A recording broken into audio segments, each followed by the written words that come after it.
I always like to tell the story. I've told it many times. When I was in the Navy, I was 19 years old, and I was at Alameda, California, and I was assigned to the USS Ranger, which is an aircraft carrier. At that time, it was the largest ship in the world. It's now decommissioned, but it was CVA-61.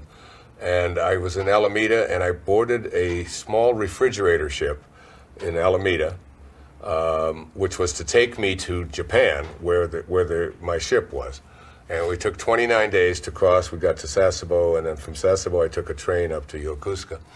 And as I was getting on that boat for that 29-day voyage across the ocean, my Uncle Bill, who was a school teacher in Hayward, California, handed me a collection of writing by Leo Tolstoy.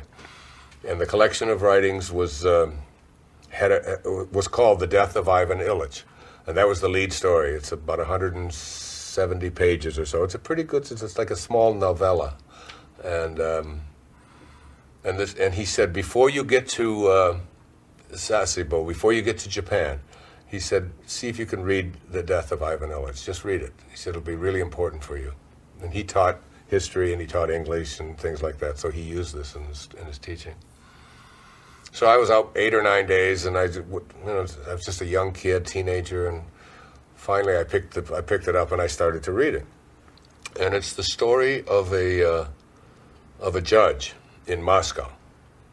Now, Leo Tolstoy was like one of the real great spiritual teachers. A lot of people don't realize. They think he was just a great writer, but he was way, way more than that. Many say he was a divine spiritual avatar, a master. He was the most famous man alive on the planet in 1904 and 1905, before television, before radio, and just considered a seer, a great avatar, a great teacher, a visionary.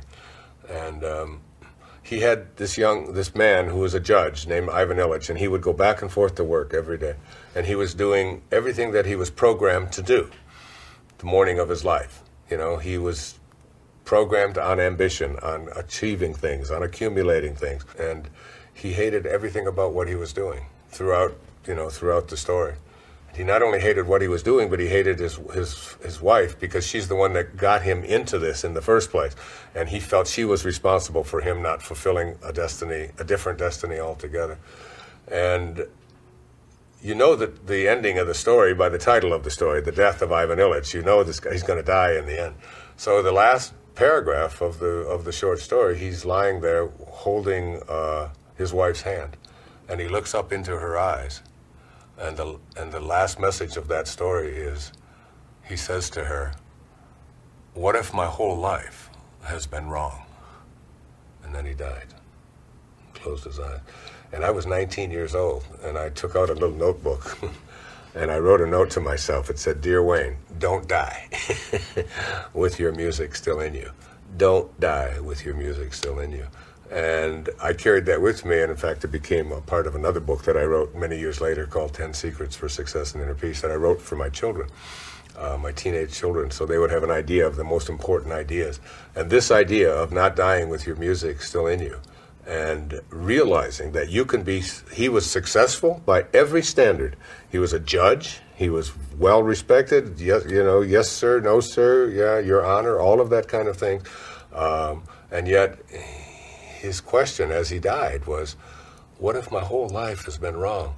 And that question gives me chills even today, even as I say that, because I would never look into anybody's eyes, and my last words would never be that, because my life hasn't been wrong, because I managed to make the shift.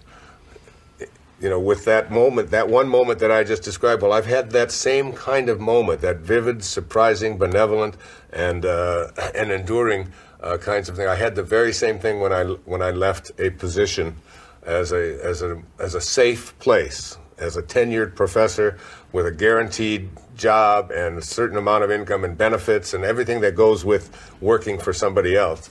And I had a similar experience, and I just was able to just walk away from it and take the risk to do so.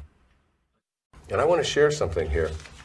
It's a statement from one of the great teachers in my life, Carl Jung. And I was trained in sort of Jungian therapy and Jungian analysis and so on. And he wrote something called Stages of Life. It says, thoroughly unprepared, we take the step into the afternoon of life. Worse still, we take this step with the false presupposition that our truths and ideas will serve us as hitherto. But we cannot live the afternoon of our life according to the program of life's morning. For what was great in the morning will be little at evening, and what in the morning was true will at evening have become a lie. Now, these words really resonated with me from Carl Jung's The Stages of Life. And if I could reword that, basically what he is saying is that as we move into the meaning phase of our life, the afternoon of our life, we are taking the ideas and the constructs and the rules and the guidelines and the provisions that we learned in the morning of our life, which is focused exclusively on ambition and getting ahead and getting more and being better than everybody else. We take those same kind of constructs into the afternoon of our life when meaning is far superior to ambition. But as he says in here, we end up living a lie. And the lie is because what was true for us in the morning, which is I have to get ahead, I have to win, I have to be the most successful and so on, in the afternoon have become a lie. But we don't know how to move into the meaning phase of our life. And the meaning phase of our life is the time when we shift back to the time in our life when we were in our mother's womb in those first 9 months. That's the meaning phase where we have surrendered, where we have, as Lao Tzu said, you're doing nothing, you're just being done, you know? And we can find our meaning by trusting in our nature, by recognizing that I am here to do more than just accumulate and be better than somebody else. In fact, it has absolutely nothing to do with it. One of my great teachers early in my life was Abraham Maslow, and I remember him saying very specifically that if you want to become self-actualized, if you want to live a life of meaning, the first thing you have to do is become independent of the good opinion of other people. The first thing you have to do. And the second thing is to become detached from the outcome. Those were the top two criteria for highly functioning people. Independent of the good opinion of other people, which is exactly the opposite of what we learned in the ambition phase of our life, and detachment from outcome, which is the other opposite. You know, instead of, it's like, we don't go out there to try to make, you know, to do something to make a lot of money. That's, you know, detachment from outcome is like you don't do it because of how much money you're going to make. You do it because there's something inside of you here that is telling you this is what you're here for. This is what you have to create. This is what your purpose is. You're going to make the world a better place. You're going to fulfill a destiny, a dharma that you signed up for, you know, before you even entered your mother's womb. I mean, that's the kind of thing that you begin to feel inside of yourself, so that you're moving into that stage. But you want to move into what Jung calls the afternoon of your life. You want to move into that armed with a whole collection of practices and beliefs and guidelines that work for you rather than work against you. So that you're not trying to feel fulfilled and meaningful and purposeful in your life by setting goals, by trying to get ahead of the other guy, by trying to win, by worrying about how much money you're going to make, by worrying about whether it's going to be liked, by whether other people like it.